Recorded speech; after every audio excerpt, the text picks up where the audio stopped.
Do you want me to give you my card or you don't want my card? Because some people don't, and when they're in jail, they don't want to have like a cop's card because they worry that, oh, they gonna think I'm snitching. But the Munchie, is that snitching from what you heard so far? That's telling, bro. He a snitch, bro. You have the right to call an attorney right now.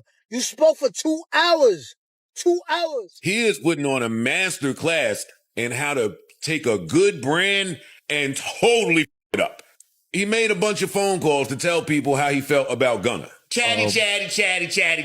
Young Thug probably thought tossing out jokes and random words would win him sympathy, but wow, he couldn't have been more wrong. Not only are fans roasting him, but other rappers are now joining the pile-on too. Right now, Thug's probably wishing he stayed quiet after coming home because it feels like every single day another leaked audio drops and each one chips away at his street credibility. The biggest issue? A 2-hour interrogation tape from way back in 2015. That recording has turned into the so-called smoking gun people point to when they accuse him of snitching. From the jump, the footage looked terrible. When the detectives read him his rights, Thug wouldn't even initial the paper, like he didn't want proof he was sitting in that room. Then he straight up told them he'd say whatever they wanted, as long as it didn't get out to the public. Your first right is you have the right to remain silent. And that's it. Do you understand that? Yeah. Initially? I don't want to initial. That's fine. If you don't want to initial it, that's that fine. alone made it As long as clear you he knew understand. how bad things would look if word leaked. And once the tape kept rolling, sure enough, Thug started talking. Thug didn't just slip. He flat out threw Pee Wee Roscoe under the bus, straight up saying Roscoe carried Wayne's weight and was out committing crimes daily. That's not gossip. That's a direct accusation of another man's dirt. Then he gave detectives a full play-by-play of the money drama between Lil Wayne and Birdman, breaking down how Birdman blocked Wayne's album and refused to pay what he owed. According to Thug, Birdman was lying about everything and Wayne was getting robbed blind. He even dragged in Wayne's own lyrics, the one where Wayne raps, "Birdman is an army. I'm a one-man army, and if that dude coming for me, I'm going out like Tony." Using Wayne's bars as evidence, crazy? This was in Atlanta, and I was in New Orleans. I said, what the f? That was so weird. This nigga, they all shot at to us. And them niggas was damn near more brothers than Bird and Wayne. Oh, Roscoe and Lil Wayne were more than. But the real bombshell? Thug hinted Roscoe was the one who actually carried out the shooting of Wayne's tour bus. Considering Roscoe got 10 years for that same case, people can't help but notice how perfectly Thug's words line up with the conviction. Later, when cops pressed about YSL, Thug tried to laugh it off, calling it just a clothing brand and saying it meant young stone life or young successful living. But by then, the damage was already done. Thug tried to brush off the gang label like it was a joke, but that aged horribly. Because years later in his own RICO case, he pled guilty to being part of a criminal street gang that straight up crushed his old just a clothing brand defense. By the end of that 2015 tape, he didn't even want to take the officer's business card, like he knew how bad it would look if he did. But the damage was already locked in. When the clip leaked online, social media instantly branded him a rat. Thug scrambled for damage control, denying he ever snitched and saying the video wasn't used in court because it wasn't useful to prosecutors. His spin? If they didn't use it, then I wasn't cooperating. He even jumped on Twitter, blasting out posts to defend himself. In one, he claimed, bashing me is only going to mess the rap community up more. I'm the glue to this fake game. But no matter how he framed it, the rat label stuck, and the timing couldn't have been worse. As he fought back, more leaks kept dropping, stacking the odds against him. The biggest sting in all this is the hypocrisy. Remember, Thug went at Gunna hard after he took that Alfred plea deal. Gunna admitted YSL was a gang and that he knew members committed crimes for it. YSL is a music label and a gang, and you have personal knowledge that members or associates of YSL have committed crimes in furtherance of the gang. To Thug, that was betrayal. Yeah. He even disowned Gunna publicly, tweeting, "Gunna, stop acting like we're friends on the internet. I don't know you, my guy." When Thug finally dropped new music, he doubled down rapping, "Brother, you're a rat twin, you a pack." The message was crystal clear. He was painting Gunna as a snitch and cutting ties. But here's the twist. Both of them took plea deals. Gunna's Alfred plea admitted YSL existed without admitting his own guilt, while Thug's guilty plea in his RICO case openly tied him to gang activity. Both acknowledged YSL's crimes, just in different ways. So now the streets flipped it back on Thug. As one source put it, either Gunna is a snitch, and by Thug's own standards, Thug's an even bigger snitch, or neither of them are snitches. Basically, he boxed himself into his own hypocrisy.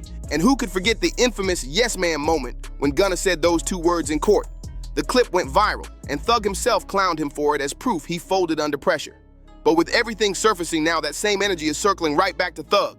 Fast forward to now, and people are asking, what about Thug's 2-hour interrogation tape? The one where he name-dropped folks and broke down details about Birdman, Wayne, and Roscoe? That one is called Carter 5. And Birdman, they never put it out. So he started another little organization called Free Carter 5, meaning bring it out. And then Birdman told me that, so I'm like, oh, so that's what's wrong. To many, that makes Gunna's yes ma'am look tiny in comparison. One Reddit user summed it up. Gunna never told on nobody. What he said couldn't even be used against anyone. He secured his way out of a snitching situation. But Thug is in there telling. Giving names, giving stories, that's real rat activity. And it's not just random fans calling it out. Rappers and industry voices are chiming in too. One name tied to this storm, Kendrick Lamar. In another leaked audio, Thug can be heard venting about Kendrick, claiming he tried to secure a feature, presumably for his 2023 album Business is Business, and got shut down cold. He sounded salty, asking, "These dudes too big? Like, I ain't doing no features? Why wouldn't you want to do a feature for a superstar?" Thug even claimed Kendrick turned down Lil Durk and Lil Baby the same way. To him, Kendrick's refusal wasn't about music, it was about ego. Thug said Kendrick acts above the culture instead of building with his peers, snapping, "You supposed to be a dude blessing in Oz." Then he took it further, saying that's why Kendrick will never be bigger than Drake ever in life. He painted Drake, someone he's worked with plenty, as the perfect model of a superstar, generous with features, connected to the streets, and always in the mix. Kendrick, in Thug's eyes, was the opposite. Too self-contained, too ego-driven, too stingy with his cosigns. Thug even argued that Kendrick's lack of collabs hurt him culturally, especially on the East Coast, claiming fans there don't fully connect because Kendrick doesn't move with the community. And then came the low blow. Thug dismissed Kendrick's cousin, Baby Keem, downplaying his talent and saying Kendrick was wasting his cosign on family instead of putting on real heavyweights like him, Durk, or Baby. I don't want to do no feature. Why? Why you don't want to do no feature? Why wouldn't you want to do a feature for a superstar? From Compton, I could have easily came out and said, I did this, I did that. I did a whole bunch of out in front of just giving off facts. But here's the kicker. This rant backfired hard. Most people didn't side with Thug at all. Instead, they saw him sounding bitter, entitled, and salty that Kendrick simply didn't need him. Fans didn't waste time pointing out the obvious. Kendrick doesn't owe Thug or anyone a feature. And when it comes to Baby Keem, that's literally Kendrick's blood cousin. Of course, he's going to put family first, whether Thug thinks Keem is big enough or not. Funny enough, when you look back, Kendrick may have already addressed this tension in his music before anyone even knew Thug had an issue with him. On Squabble Up, he spits, "Pipe down, young nigga. These some whole other politics be with him and some beef in him. That's a lot of beef. Tell me why the footbox you dudes rap if it's fictional. Tell me why the football you dudes fed if you criminal. Slash a dot, can I get a drop?" I'm like, nah, that's Kendrick's way. He never drags rappers in interviews. He lets the bars speak. And now, for a lot of fans, those lines hit way harder. But it wasn't just Kendrick weighing in. Enter 50 Cent. If there's drama shaking hip-hop, you already know 50 isn't sitting on the sidelines. He lives for this type of chaos. Right as chatter about Thug's interrogation tape started heating up, 50 dropped a cryptic IG post. He shared a video of a man dancing to the Dramatics classic In the Rain, but it was the caption that lit everything up. "This how you gotta move in the streets now, because these dudes telling." One post, and just like that, 50 had the internet buzzing. Be careful now. 50 never said Thug's name directly, but the timing was way too sharp to ignore. His post dropped just hours after Thug's interrogation footage leaked, so fans instantly connected the dots. And this wasn't 50's first time weighing in on the YSL mess. Back in 2023, when the RICO case first hit, he explained how he purposely distanced himself from anything gang-related. To him, the law wasn't just targeting mafias anymore. They were going after rappers juggling music in the streets. In 50's eyes, guys like Thug painted giant targets on their own backs. You see what I'm saying? Like a Thug and a Gunna and everything that they're going through. Yeah. And you look at other people too, and you like, I said on the record, I said, I am not gang. I do not gangbang. A lot of people actually agreed with him. If YSL hadn't been moving like a gang, there wouldn't have been a RICO case in the first place. Which also means no snitching drama today. And then, of course, there's 6ix9ine. If anyone was going to jump into this chaos, it's hip-hop's most infamous snitch. Unlike everyone else, he leans into it. He owns the label. So when Thug's leak surfaced, 6ix9ine wasted no time blasting him.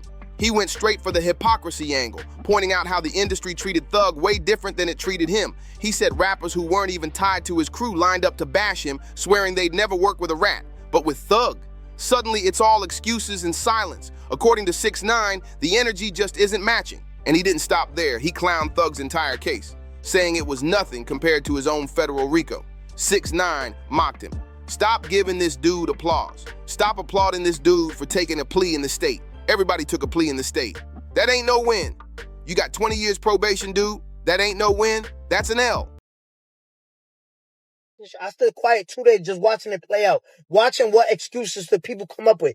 Every day, every year, every time I come out, y'all move the goalposts further. The crazy part, a lot of people actually agreed with him, and that's when you know things are looking real bad for Thug. Then came YSL Mondo, someone actually close to the circle, speaking out, and his words cut deep. According to Mondo, Thug's downfall didn't start with the leaks. It started the moment he came home after beating that first RICO. Instead of moving quiet, Mondo says Thug came out loud, clowning Gunna and calling others rats, all while knowing he had skeletons of his own. To Mondo, this is karma. I'm home, still talking about, oh, rat, da-da-da. Bro, that's God. That ain't nothing but God biting you back in your... Bro, because you probably been thankful that you just beat a life sentence and a RICO and came home and minded your business and been humble. But instead, you still coming out pushing the rat narrative, bro, and all that, this, that, and the third. Thug painted himself as anti-snitch while doing the very thing he accused others of. And now, it's all come back to bite him hard. Mondo even put Pee Wee Roscoe on blast, saying Thug had him brainwashed. This came after Roscoe hopped on IG Live to defend him, arguing that a rat is only someone who cuts a deal with the government once they're already guilty.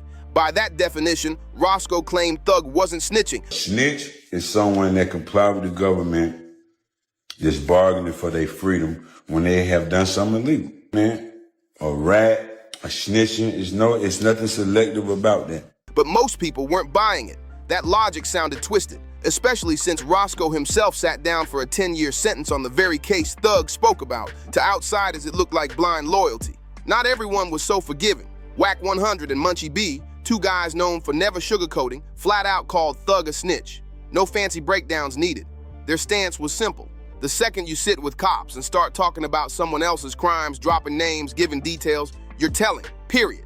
Then there's YSL Woody, the so-called star witness in the RICO case, already infamous for cooperating with the feds. Even he came out swinging, saying Thug was a snitch and officially part of the rat community he and others belonged to. Woody even tossed out a warning to Lil Baby and 21 Savage, telling them to keep their distance because if Thug goes down, he's the type to drag them with him.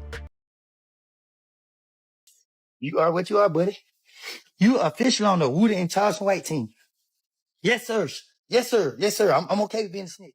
But you is Not long snitch after, too. fans noticed 21 Savage unfollowed Thug on Instagram, which many took as proof he was taking that warning seriously. And while Woody was playing alarm bell, Charleston White was busy playing cheerleader for Thug's downfall. He's not a rapper, but he's notorious for stirring the pot, and when it came to Thug, he went full throttle, launching one of his classic tirades and dragging up Thug's hypocrisy with Gunna. Charleston even went as far as declaring he'd personally destroy Thug so bad he wouldn't be able to rap again. To keep him 6 more months, locked up in them conditions like that there, he'll tell to get out of jail too. He about ready to break. I told y'all, I am the new crop. And you mad at Yak got it. You mad at Gunna. Gunna don't have no interrogation tape. And everybody mad at Gunna. Atlanta, I know y'all love Thug. And I love y'all. But y'all just bear with me. I'm finna destroy Young If Thug. anyone He will not seemed be able flat to out rap happy no about more. Thug's collapse, it was him. But the backlash didn't stop there. Another leaked call caught Thug dissing Lil Durk, saying, "I already done too much for you, man. Watch out." This was after Durk refused to clear a verse for his album, and that sparked a reaction. Durk's OTF crew instantly clowned Thug, and then an old Durk lyric resurfaced. Rappers Goofy Stains, Pay Me for a Song, Don't Clear the Verse fans are now connecting the dots, saying it was aimed at Thug all along. At this point, the criticism isn't just about the snitching tape anymore. People are painting Thug as a narcissist, someone who twists words, lies on the fly, contradicts himself whenever it suits him, and lashes out when others shine. In their eyes, he's bitter, jealous, and entitled. Some even believe Thug's antics fractured Atlanta's once united rap scene. For over a decade, ATL ran hip-hop as a powerhouse. But now folks accuse Thug of breaking that unity with his ego. And here's the crazy twist. While Thug worked overtime to drag Gunna down, Gunna's the one winning. His album dropped, pulled solid numbers, and got both fan and critic support. Some are even saying Gunna's project outsold Thug's naturally, while Business is Business was allegedly boosted by paid streams. The tide has shifted. Gunna's image is slowly being repaired, while Thug keeps sinking deeper. Fans are even comparing this to Meek Mill's failed anti-6ix9ine crusade, where obsessing over snitching hurt his brand more than it helped. Now people say Thug's falling into the same trap, too busy calling everyone rats, instead of giving fans the music they actually want. And the voices are loud. If Thug wants to recover, he's got to let go of the snitch obsession, forgive Gunna, and refocus on the music. But right now, he looks like a bitter man burning every bridge around him. Now, if you rocked with this breakdown, make sure you like, subscribe, share, and drop a comment below. I'll catch you on the next one. Don't miss it.